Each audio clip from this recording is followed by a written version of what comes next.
Hello friends, welcome to RK tutorial. ఈనాటి వీడియోలో APDSC 2025 హెచ్జిటిలో వచ్చినటువంటి జీకే కరెంట్ అఫైర్స్ బిట్స్ మనం ఆన్సర్లు చూద్దాం. మరి మొదటి క్వశ్చన్ చూద్దాం. మొదటి క్వశ్చన్ ఏమందంటే, కౌటిల్యుని ప్రకారము ఆర్థిక అభివృద్ధికి ప్రాథమిక స్తంభములు. కౌటిల్యుని ప్రకారము ఆర్థిక అభివృద్ధికి ప్రాథమిక స్తంభములు. ఇందులో మనకు ఏబిసి ఇక్కడ 3 ఆప్షన్లు ఇచ్చినాడు ఇక్కడ. మరి దీనికి ఆన్సర్ ఏమంటే 4th ఇక్కడ ఏబిసి 3 కూడా ఆన్సర్లు అంట. మరి చూద్దాం ఇక్కడ మనం ఏమి ఇచ్చినట్టే. సో ఫస్ట్ ఏ అనేటువంటిది బలమైన సైనిక సామర్థ్యాలు, తర్వాత బి మత సామరస్యము, సి దృఢమైన పరిపాలన. కాబట్టి కౌటిల్యుని ప్రకారము ఆర్థిక అభివృద్ధికి ప్రాథమిక స్తంభములు ఇక్కడ ఏమంటే బలమైన సైనిక సామర్థ్యాలు, మత సామరస్యము మరియు దృఢమైనటువంటి పరిపాలన. ఈ 3 కూడా ఆన్సర్లు అవుతున్నాయి. మరి నెక్స్ట్ క్వశ్చన్ చూద్దాము. బ్లూ హెల్మెట్ అనేటువంటి పదము దీనికి సంబంధించినది. బ్లూ హెల్మెట్ అనేటువంటి పదము దేనికి సంబంధించిందంటే ఇది ఫస్ట్ ఆప్షన్ అంటే ఇక్కడ ఫస్ట్ ఏముంది ఇక్కడ ఐక్యరాజ్య సమితి శాంతి పరిరక్షక దళము. ఐక్యరాజ్య సమితి శాంతి పరిరక్షక దళానికి సంబంధించినటువంటి పదము బ్లూ హెల్మెట్ అనేటువంటి పదం అనమాట అది. మరి నెక్స్ట్ క్వశ్చన్ చూద్దాము. నేను ఒంటరిగా వచ్చాను, ఒంటరిగా వెళ్ళుచున్నాను. నేను ఒంటరిగా వచ్చాను, ఒంటరిగా వెళ్ళుచున్నాను అని చెప్పిన మొఘల్ చక్రవర్తి ఎవరు? మరి దీనికి ఆన్సర్ ఏమంటే 4th వన్ ఇక్కడ బహదూర్ షా. నేను ఒంటరిగా వచ్చాను, ఒంటరిగా వెళ్ళుచున్నాను అని చెప్పినటువంటి మొఘల్ చక్రవర్తి ఎవరంటే బహదూర్ షా. మరి నెక్స్ట్ క్వశ్చన్ చూద్దాము. భారతదేశపు మొట్టమొదటి బహుళ ప్రయోజన గ్రీన్ హైడ్రోజన్ పైలట్ ప్రాజెక్టు ఈ రాష్ట్రంలో ప్రారంభించబడింది. మరి దీనికి ఆన్సర్ ఫస్ట్ ఇక్కడ హిమాచల్ ప్రదేశ్ అంట. మరోసారి చూద్దాము.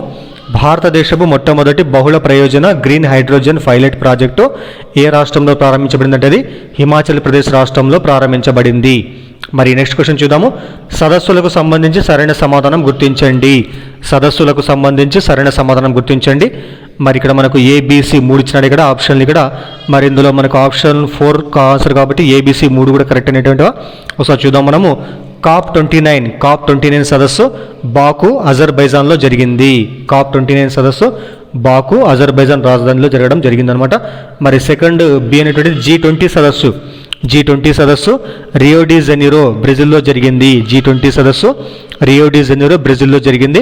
మరి సీఎం ఉన్నట్టు ఇక్కడ గ్లోబల్ కోఆపరేటివ్ కాన్ఫరెన్స్ 2024 న్యూఢిల్లీ ఇండియాలో జరిగింది. గ్లోబల్ కోఆపరేటివ్ కాన్ఫరెన్స్ 2024 న్యూఢిల్లీ ఇండియాలో జరగడం జరిగింది. మరి నెక్స్ట్ క్వశ్చన్ చూద్దాము. ఇండోనేషియాలోని ఫ్లోర్స్ ఐలాండ్లో 2024 నవంబర్ మాసంలో పేలినటువంటి అగ్నిపర్వతం పేరు. ఇండోనేషియాలోని ఫ్లోర్స్ ఐలాండ్లో 2024 నవంబర్ మాసంలో పేలినటువంటి అగ్నిపర్వతం పేరు ఏమంటే దీనికి ఆన్సర్ సెకండ్ ఇచ్చినాడు ఇక్కడ. సెకండ్ ఏముందంటే లెవోటోబి లాకీ అనేటువంటి పర్వతము ఇండోనేషియాలోని ఫ్లోర్స్ ఐలాండ్లో 2024 నవంబర్ మాసంలో పేలడము జరిగింది. ఇది ఒక అగ్నిపర్వతం అనమాట, లెవోటోబి లాకీ. మరి నెక్స్ట్ క్వశ్చన్ చూద్దాము. క్రింది వాటిలో సరికాని జతలను గుర్తించండి. ఇక్కడ దీనికి ఆన్సర్ ఇక్కడ సో 4th ఇచ్చినాడు ఇక్కడ. 4th ఏముందంటే ఇక్కడ బీసీడి 3 కూడా ఇక్కడ రాంగ్ అంట. మరి ఇక్కడ కరెక్ట్ ఆన్సర్ ఏమంటే ఇక్కడ రెజ్లింగ్ వాడేటువంటి పదం ఏమంటే ఇక్కడ రీబర్డ్స్ అనమాట. రీబర్డ్స్ అనమాట. పోలో నెల్సన్ కాదు, టేబుల్ టెన్నిస్ బాల్ అండర్ కాదు, బాస్కెట్బాల్ ఆంటూ రబ్బర్ కాదు. సో మీరు ఒకసారి గూగుల్లో సెర్చ్ చేయండి. సో బీసీడి ఆన్సర్ కాదనమాట, కేవలం ఏ మాత్రమే సరైన జత, మిగతా 3 కూడా రాంగ్ ఇచ్చినాడు ఇక్కడ. మరి నెక్స్ట్ క్వశ్చన్ చూద్దాము. ఐక్యరాజ్య సమితి జనాభా నిధి UNFPA నివేదిక 2024 ప్రకారం చైనా యొక్క జనాభా. ఐక్యరాజ్య జనాభా నిధి UNFPA నివేదిక 2024 ప్రకారము చైనా యొక్క జనాభా ఏంటంటే దీనికి ఆన్సర్ తాడిచ్చినాడు ఇక్కడ. 142.5 crores 142.5 కోట్లు. మరి నెక్స్ట్ క్వశ్చన్ చూద్దాము. క్రింది వాటిని జతపరిచి సరైన సమాధానం గుర్తించండి.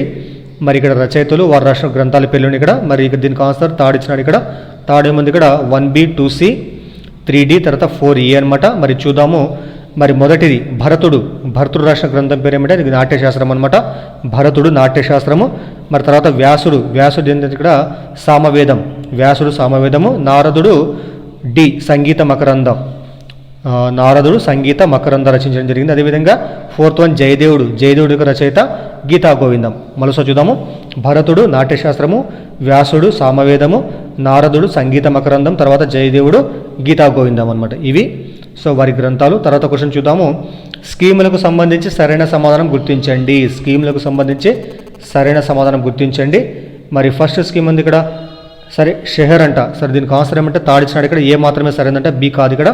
మరి సెహర్ అంటే అర్థమైంది ఇక్కడ SCHER అంట. ఈ ప్రోగ్రామ్ యొక్క ముఖ్య ఉద్దేశం ఏమంటే మహిళలలో ఆర్థిక అక్షరాస్యత, వ్యాపార నైపుణ్యాలు పెంపొందించడం అనమాట.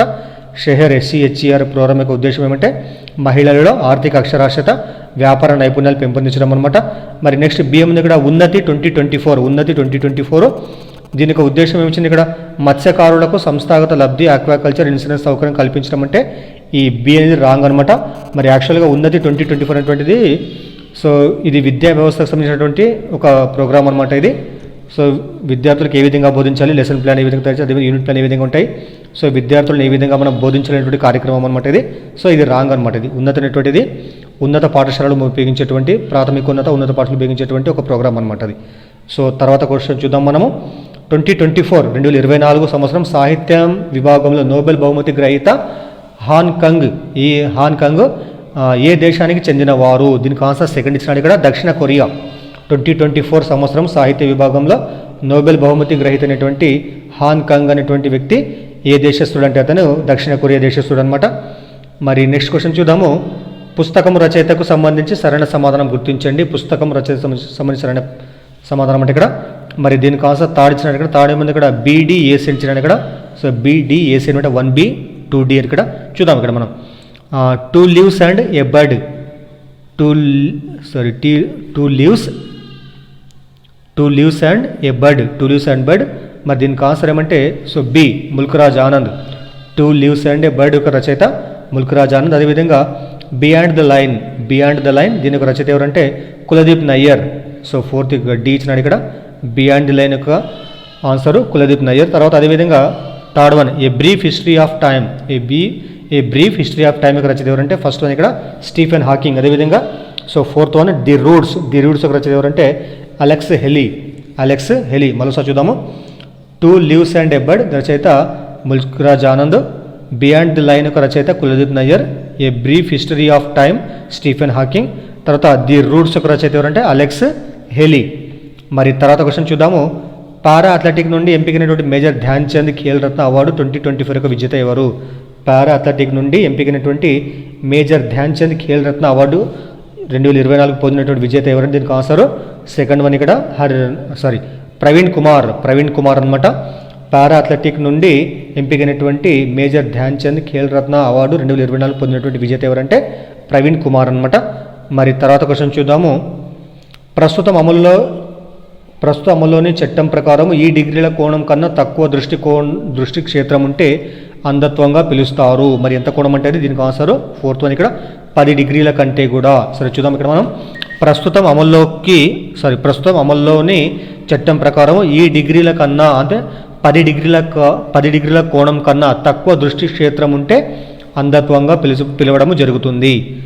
మరి నెక్స్ట్ క్వశ్చన్ చూద్దాము. వినికిడి మరియు భాషణ వైకల్యాలు కలిగి ఉన్నప్పటికీ చిన్న వయసు నుండే తెలుగు చిత్ర పరిశ్రమలో నటిస్తున్నటువంటి ప్రముఖ నటి ఎవరంటే దీనికి ఆన్సర్ థర్డ్ ఇక్కడ అభినయ అనేటువంటి ఆమె వినికిడి మరియు భాషణ వైకల్యం ఉన్నప్పటికీ చిన్న వయసు నుండే తెలుగు చిత్ర పరిశ్రమల్లో నటిస్తున్నటువంటి ప్రముఖ నటి అనమాట. ఆమె పేరు అభినయ. మరి నెక్స్ట్ క్వశ్చన్ చూద్దాము. AYJNISHD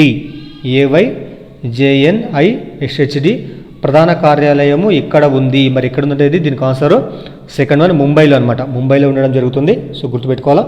AYJNISHD హెడ్ క్వార్టర్ ఎక్కడ ఉండేది బాంబేలో ఉందన్నమాట, ముంబైలో ఉంది. సో ఇవి మనకు జీకే అండ్ కరెంట్ అఫైర్స్ వచ్చినటువంటి క్వశ్చన్ అనమాట. సరే థ్యాంక్ యూ. వీడియో లైక్ చేయండి, అదేవిధంగా ఛానల్ సబ్స్క్రైబ్ చేయండి. Thank you.